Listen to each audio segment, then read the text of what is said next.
Did you know that your book cover can make the difference between someone clicking on your book or scrolling right past it?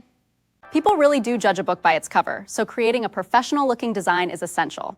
In this video, I'll show you how to create a great book cover in just a few simple steps. The first step is to know your audience. Think about the type of readers you want to attract. A romance novel should have a very different look and feel from a business book or a thriller. Next, research the best-selling books in your genre. Take note of the colors, fonts, and layouts they use.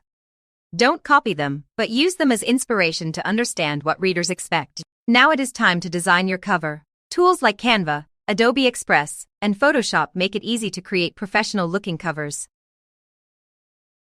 Even if you have little design experience, start with a clean layout, choose a high-quality image, and make sure your title is large and easy to read. Keep your design simple. Too many colors, fonts, or graphics can make your cover look cluttered. Often, a bold title, one strong image, and plenty of white space create the biggest impact. Finally, before you publish, ask a few people for feedback. A fresh pair of eyes might notice something you've missed, whether it is a design issue, a spelling mistake, or a font that is difficult to read. Calculated the emotional path for the narrative. Now we proceed to the layout strategy for maximizing visual clarity. Its importance or the importance of analyzing benchmarks, analyzing a genre benchmarks, analyzing the Frere genre book cover, a body and guide.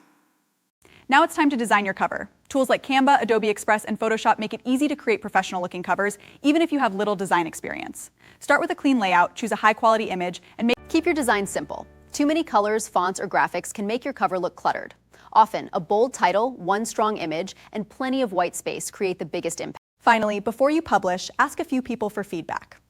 A fresh pair of eyes might notice something you've missed, whether it's a design issue, a spelling mistake, or a font that's difficult to read. Remember, your book cover is your first marketing tool. A professional design builds trust, attracts readers, and gives your book the best chance of standing out in a crowded marketplace. If you found this video helpful, please like, subscribe, and hit the notification bell for more self-publishing and book marketing tips. Thanks for watching, and I'll see you in the next video. Click the link below to learn more.